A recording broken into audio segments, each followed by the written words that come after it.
क्या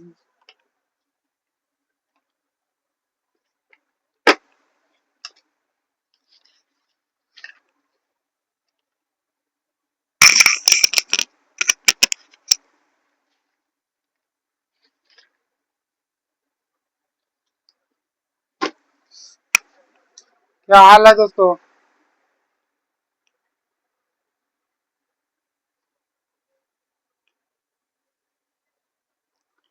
पिछले क्लास में हम लोग क्या जाने थे दोस्तों। पिछले क्लास में हम लोग क्या पढ़े थे। हाँ, पिछले क्लास में हम लोग केंद्रक यानी कि न्यूक्लियस के बारे में पूरे विस्तृत से जान चुके थे। अब हम लोग को जानना है प्रोकैरियोटिक और यूकैरियोटिक किसे कहते हैं। प्रोकैरियोटिक और यूकैरियोटिक किसे कहते हैं। जैसे हम लोग मैट्रिक में पढ़े थे ना, कोशिका दो प्रकार का होता है, प्रोकैरियोटिक यूकैरियोटिक। कंपटीशन में ऐसे नहीं पढ़ना होता है दोस्तों। प्रोकैरियोटिक यूकैरियोटिक दो प्रकार का था। प्रोकैरियोटिक को विस्तृत से जानेंगे और यूकैरियोटिक को भी अच्छे से जानेंगे। आइए दोस्तों, आज का टॉपिक रहा हम लोग का प्रोकैरियोटिक और यूकैरियोटिक कोशिका। तो ठीक है दोस्तों, एक बार पहले हम लोग थ्योरी एक सुनते हैं, उसके बाद बोर्ड पे बारीकी से हम लोग जानेंगे। ठीक है दोस्तों।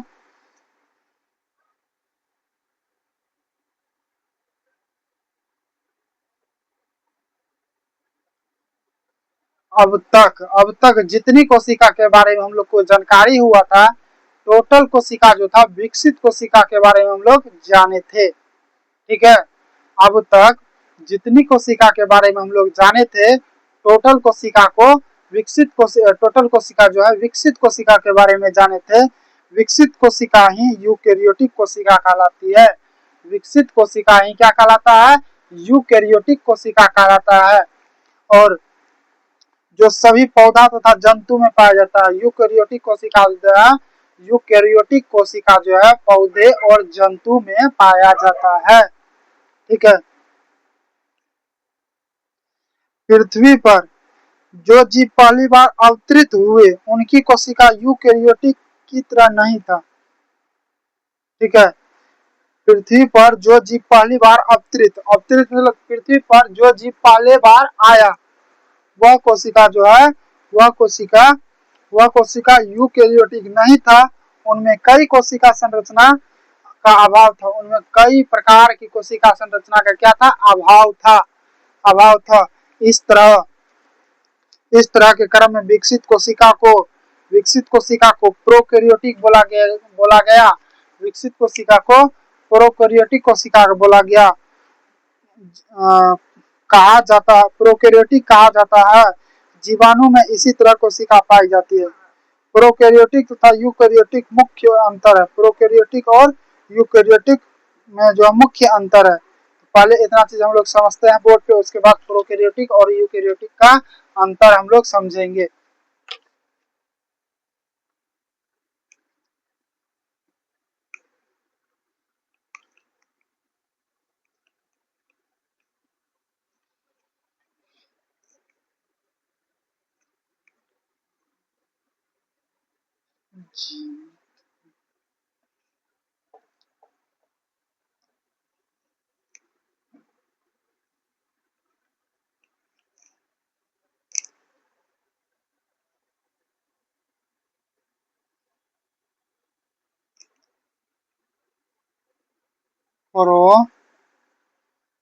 प्रोकैरियोटिक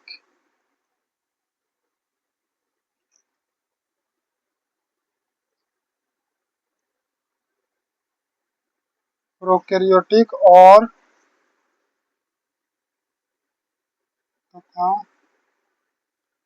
यूकैरियोटिक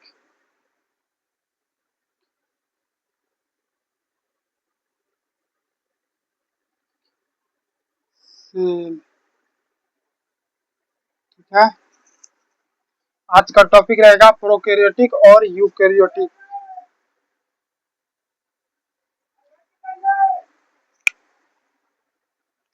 ठीक है। अब तक हम लोग जितना कोशिका के बारे में जाने हैं, टोटल विकसित कोशिका के बारे में जाने हैं।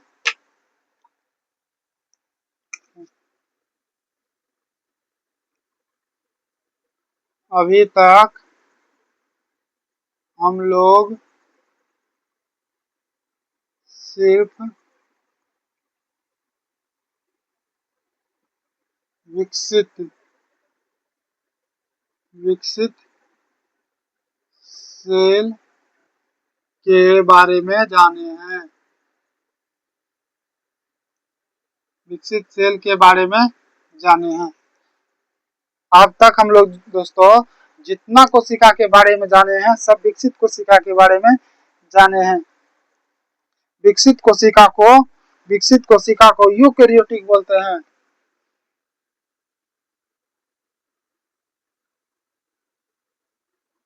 विकसित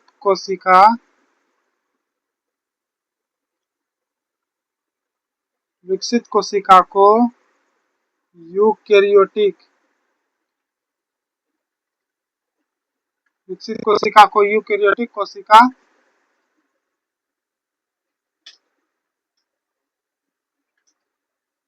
कहते हैं।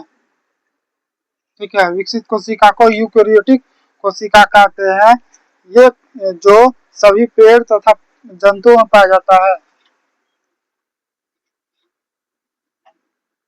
यूकेरियोटिक कोशिका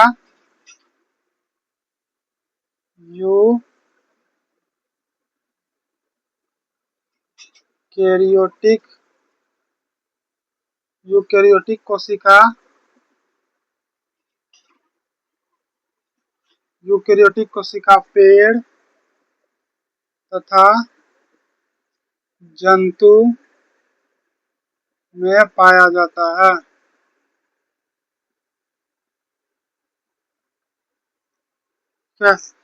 यूकेरियोटिक कोशिका पेड़ तथा पेड़ पौधे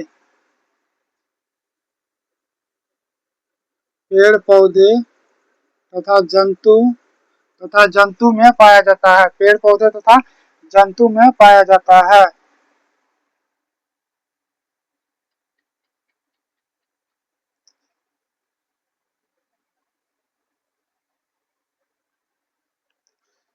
और जो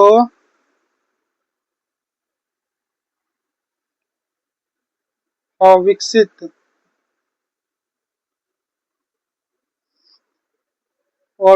कोशिका को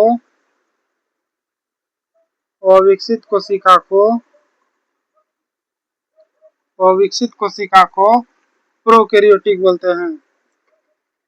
प्रोकैरियोटिक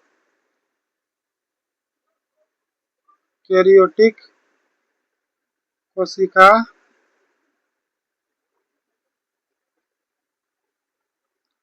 कहते हैं।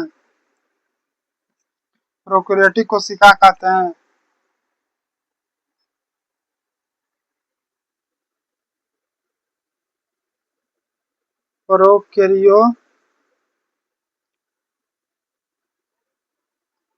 प्रोकैरियोटिक कोशिका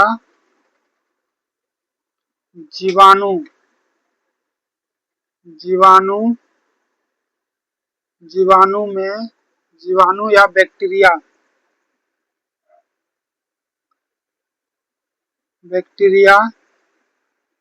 में पाया जाता है।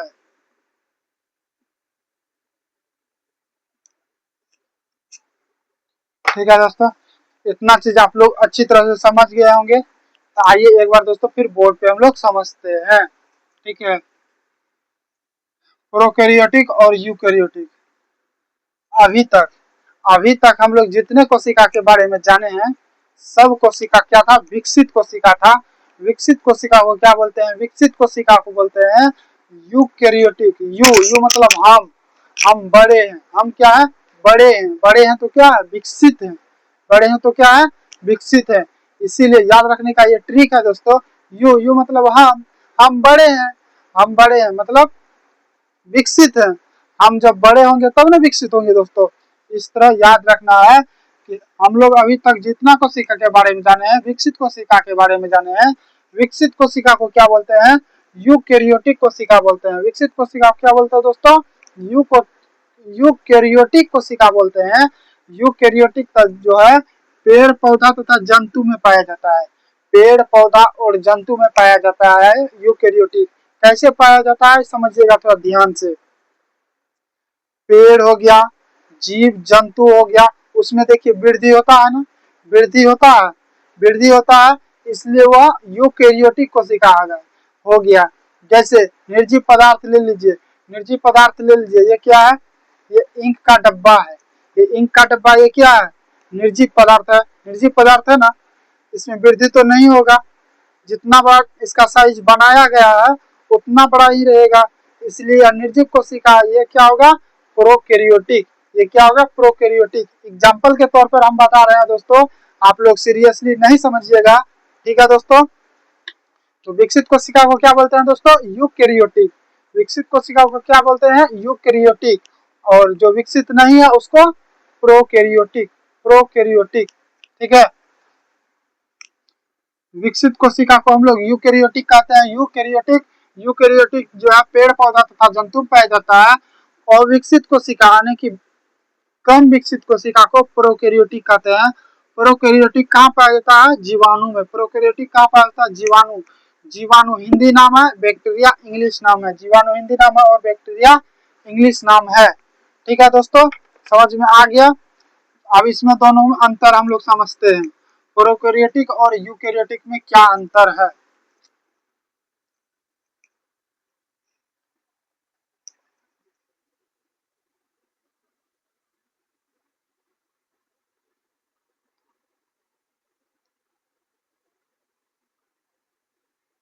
प्रोकैरियोटिक तथा यूकेरियोटिक,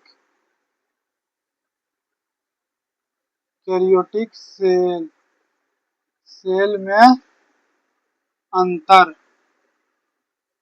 आइए दोस्तों एक एक चीज हम लोग बारीकी से समझते हैं, प्रोकैरियोटिक और यूकेरियोटिक में क्या अंतर है।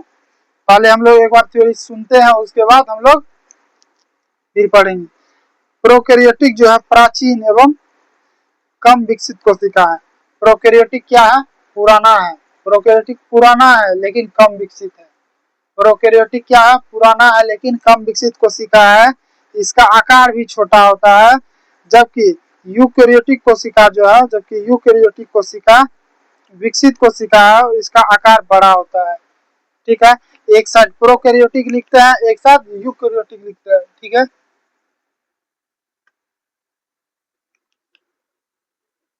प्रोकैरियोटिक,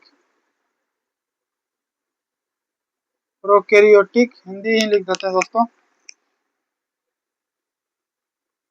प्रोकैरियो कैरियोटिक, प्रोकैरियोटिक कोशिका।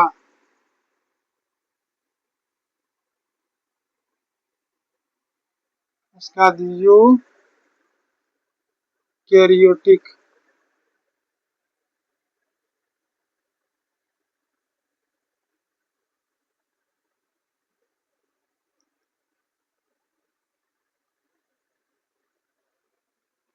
प्रोकैरियोटिक और यूकेरियोटिक तो हम लोग समझते हैं, ठीक है। प्रोकैरियोटिक कोशिका जो है,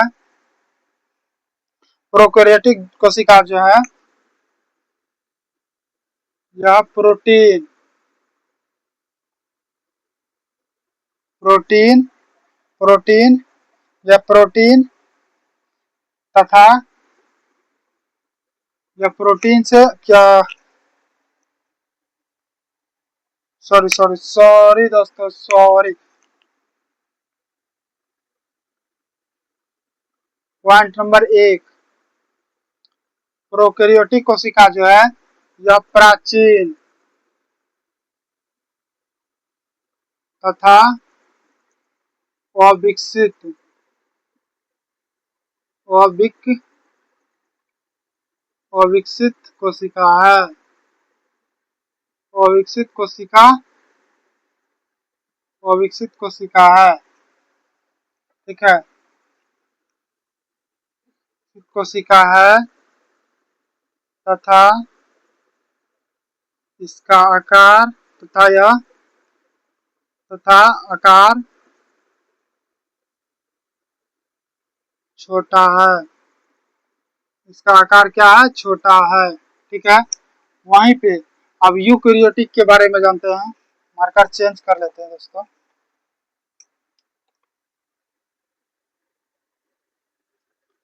यह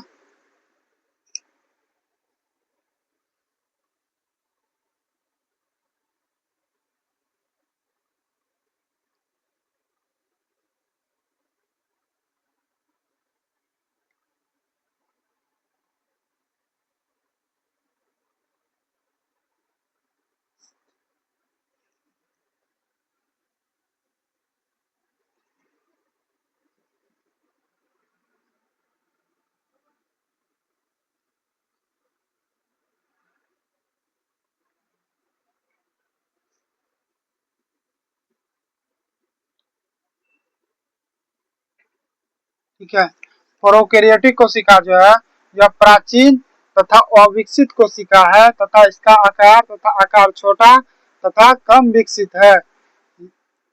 उसका यूकैरियोटिक, यह जो है विकसित कोशिका है। यह क्या है, यह विकसित विकसित कोशिका है, विकसित कोशिका है, विकसित कोशिका है तथा आकार बड़ा है। इसका आकार क्या है, बड़ा है। इसका आकार क्या है दोस्तों, बड़ा है।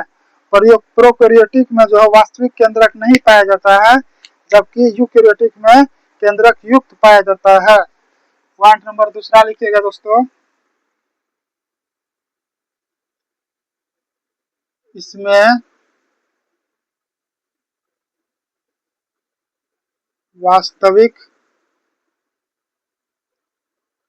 वास्तविक इसमें वास्तविक इसमें वास्तविक केंद्रक नहीं पाए जाते हैं,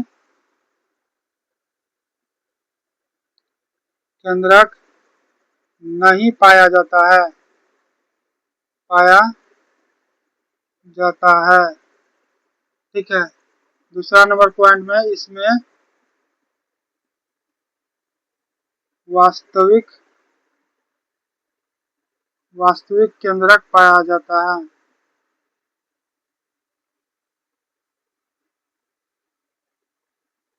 इसमें वास्तविक केंद्रक पाया जाता है।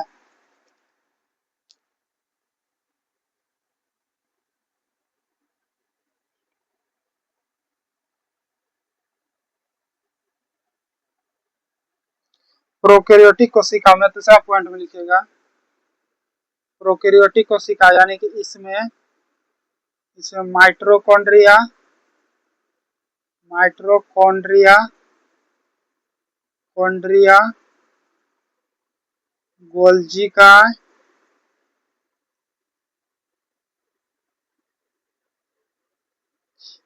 गोल्जी गोल्जी बॉडी गोल्जी का गोल्जी बॉडी क्लोरोप्लास्ट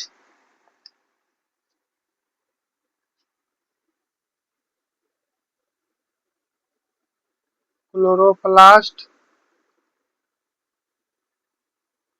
अंतःपरद्रव्य जालिका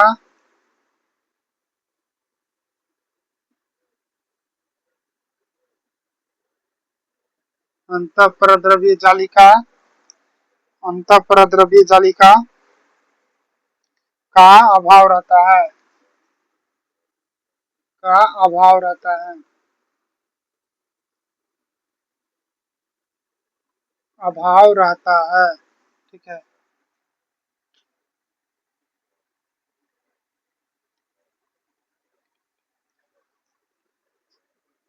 नंबर तीसरा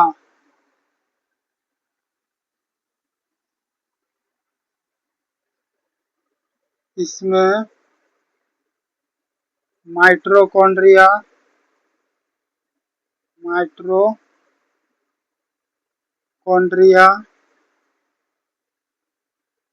माइटोकॉन्ड्रिया गोल्जी बॉडी अंतःपरद्रव्य द्रव्य जालिका अंतक प्रद्रव्य जालिका क्लोरोप्लास्ट क्लोरोप्लास्ट क्लोरोप्लास्ट ये सभी की मौजूदगी रहती है, मौजूदगी रहती है, ये सभी मौजूदगी रहती है। प्रोकैरियोटिक केवल एक गुणसूत्र है।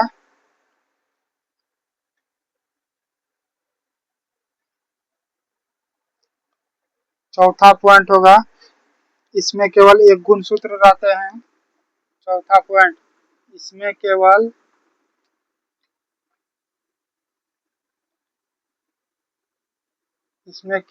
एक गुणसूत्र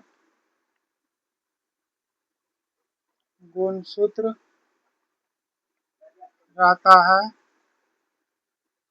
इसमें केवल एक गुणसूत्र रहता है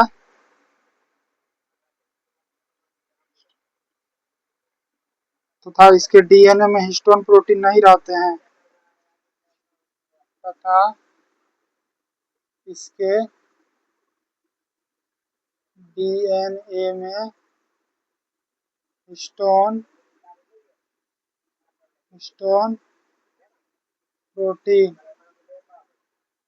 प्रोटीन नहीं रहते हैं। ठीक है, चौथा पॉइंट। जबकि यूकेरियोटिक में एक से अधिक क्रोमोसोम या गुणसूत्र पाए जाते हैं। चौथा पॉइंट इसमें एक से अधिक गुणसूत्र को ही दोस्तों क्रोमोसोम बोलते हैं। क्रोमोसोम एक से अधिक क्रोमोसोम उपस्थित रहता है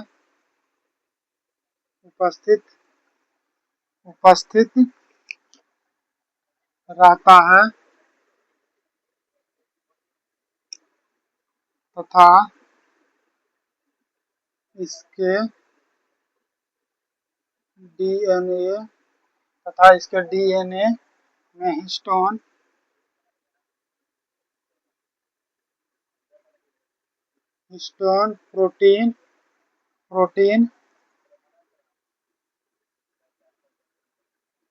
प्रोटीन रहता है।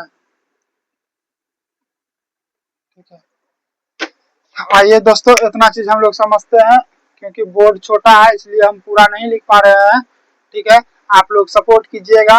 आप लोग जब तक सपोर्ट नहीं कीजिएगा तब तक कुछ होने वाला नहीं है। आप लोग सपोर्ट कीजिएगा, आप लोग के सपोर्ट से ही जो होगा वही करेंगे। ठीक है, इसलिए आप लोग सपोर्ट कीजिए, मेरा चैनल को सब्सक्राइब कीजिए, लाइक कीजिए, कमेंट कीजिए, शेयर कीजिए, ताकि अधिक से अधिक भाई लोग जुड़ सके।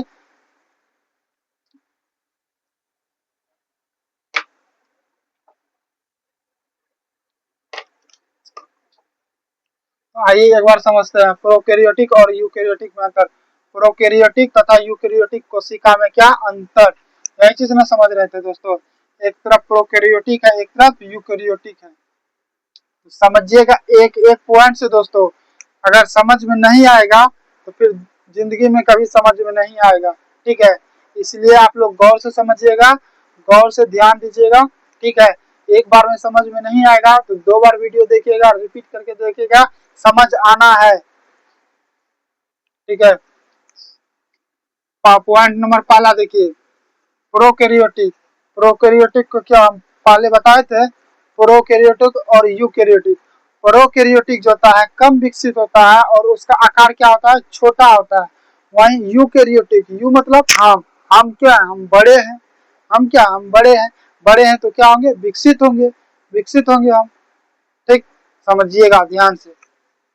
प्रोकैरियोटिक यह प्राचीन है। प्रोकैरियोटिक क्या है? प्राचीन है और अविकसित कोशिका है। प्रोकैरियोटिक क्या है? प्राचीन है और अविकसित कोशिका है तथा इसका आकार भी छोटा है। इसका आकार भी क्या है? छोटा है। उसके बाद यूकैरियोटिक में देखिएगा, यह विकसित कोशिका है। यूकैरियोटिक मतलब हम कौन से है? विकसित है। विकसित कोशिका तथा इसका आकार बड़ा है। ठीक। पॉइंट नंबर दूसरा समझिएगा, इसमें वास्तविक केंद्रक नहीं पाया जाता है। इसमें क्या? वास्तविक केंद्रक नहीं पाया जाता है। किसमें? यूकैरियोटिक। प्रोकैरियोटिक में जो है वास्तविक केंद्रक नहीं पाया जाता है।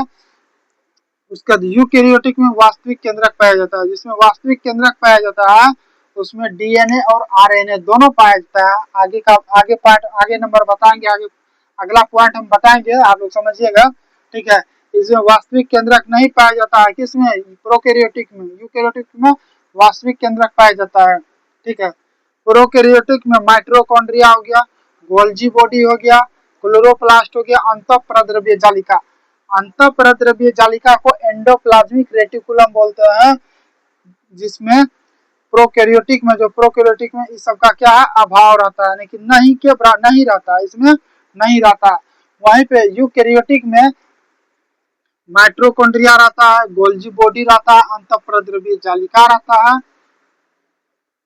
उसके बाद क्लोरोप्लास्ट रहता है। ये सभी संरचना क्या है? मौजूद रहता है। किसमें? यूकैरियोटिक में।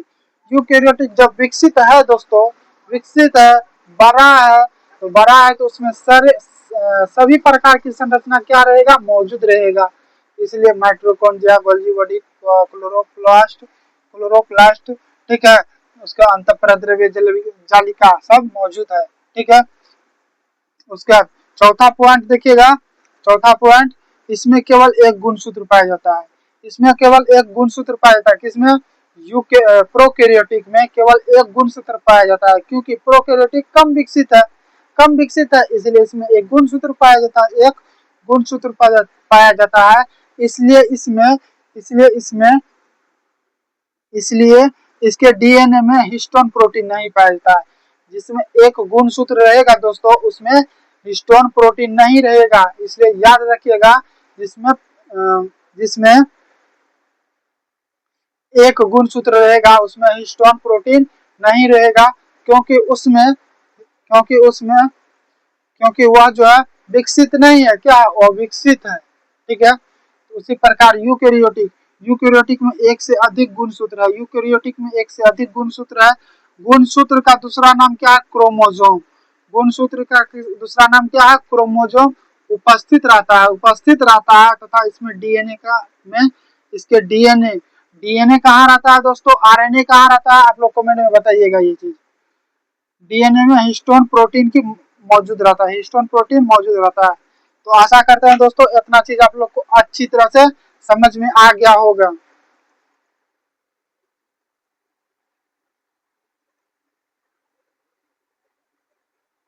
मिटाते हैं दोस्तों। चौथा पॉइंट तक हम लोग समझ चुके हैं।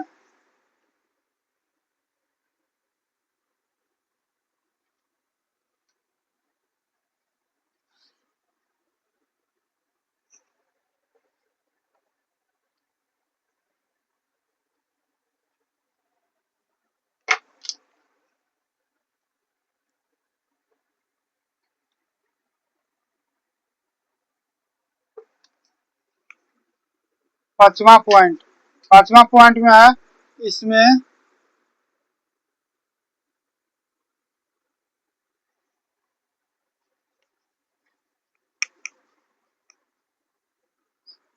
इसमें 70S राइबोसोम पाया जाता है। राइबोसोम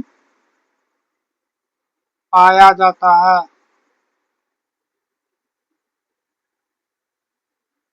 इसमें 70S राइबोसोम पाया जाता है।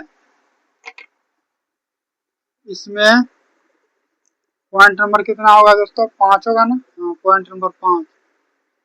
इसमें 80S राइबोसोम पाया जाता है। इसमें 80S राइबोसोम पाया जाता है। ठीक है। 70S राइबोसोम का 2 सब यूनिट है। और 80S राइबोसोम का 2 सब यूनिट है। ठीक है,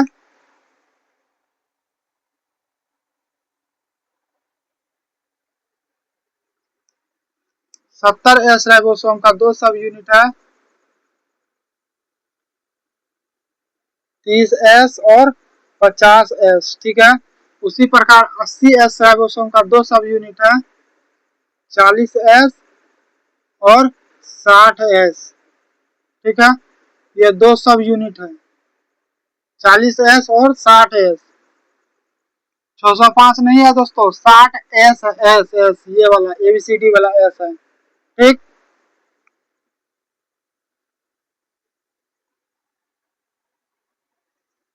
पॉइंट नंबर 6,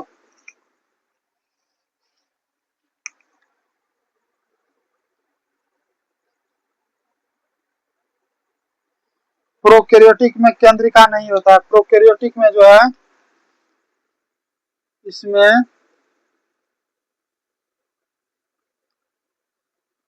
केंद्रिका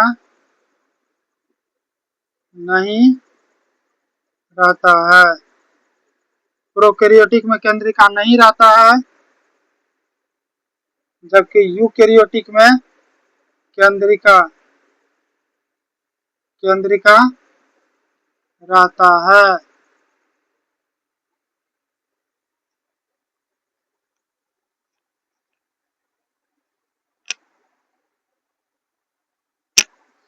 प्रोकैरियोटिक में कोशिका भित्ति होती है। 7वां पॉइंट, इसमें इसमें कोशिका भित्ति होती है।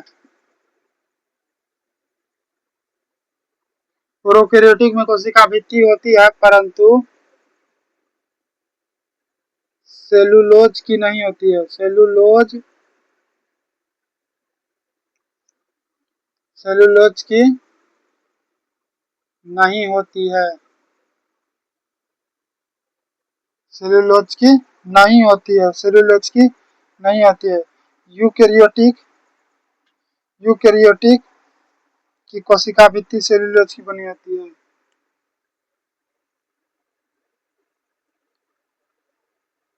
इसमें कोशिका भित्ति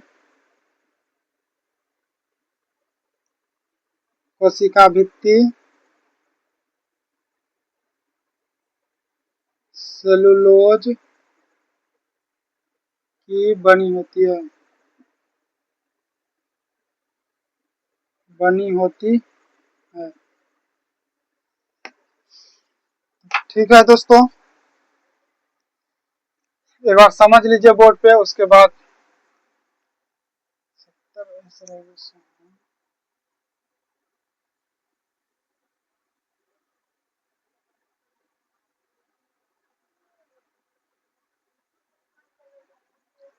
प्रोकैरियोटिक, इसमें 70S राइबोसोम पाया जाता है। प्रोकैरियोटिक जो है कम विकसित है, इसलिए कम पाया जाता है। कौन सी राइबोसोम कम पाया जाता है? राइबोसोम कितना? 70S राइबोसोम पाया जाता है प्रोकैरियोटिक में जिसका 2 सब यूनिट है, 30S और 50S। ठीक है, यूकैरियोटिक जो है 80S, यूकैरियोटिक में जो 80S राइबोसोम पाया जाता है, 80S राइबोसोम पाया जाता है, जिसका सब यूनिट 40S और 60S, 40S और 60S। ठीक है, प्रोकैरियोटिक में केंद्रिका नहीं पाया जाता, प्रोकैरियोटिक में केंद्रिका नहीं पाया जाता, जबकि यूकैरियोटिक में केंद्रिका पाया जाता है। यूकैरियोटिक में केंद्रिका पाया जाता है। उसी प्रकार प्रोकैरियोटिक कोशिका भित्ति की बनी होती है। प्रोकैरियोटिक जो है कोशिका भित्ति की बनी होती है, परंतु सेलुलोज की नहीं बनी होती है। हम लोग पढ़े थे पिछले क्लास में, कोशिका भित्ति किससे बनी होती है? सेलुलोज की बनी होती है। और कवक की कोशिका भित्ति किससे बनी होती है? काइटिन की बनी होती है। कवक की कोशिका भित्ति काइटिन की बनी होती है, परंतु इसमें सेलुलोज नहीं होती है। वहीं यूकैरियोटिक में बात करते हैं, कोशिका भित्ति जो है सेलुलोज की बनी होती है, सेलुलोज की बनी होती है। पेड़ पौधे में आप लोग देखिएगा, पेड़ पौधे में कोशिका भित्ति कोशिका भित्ति कहाँ रहता है दोस्तों? सबसे बाहरी आवरण में। कोशिका भित्ति सिर्फ कहाँ पाया जाता है? पेड़ पौधे में। पेड़ पौधे में पाया जाता है। ये देखिए हम बता रहे हैं। इतना चीज समझ में आ गया दोस्तों?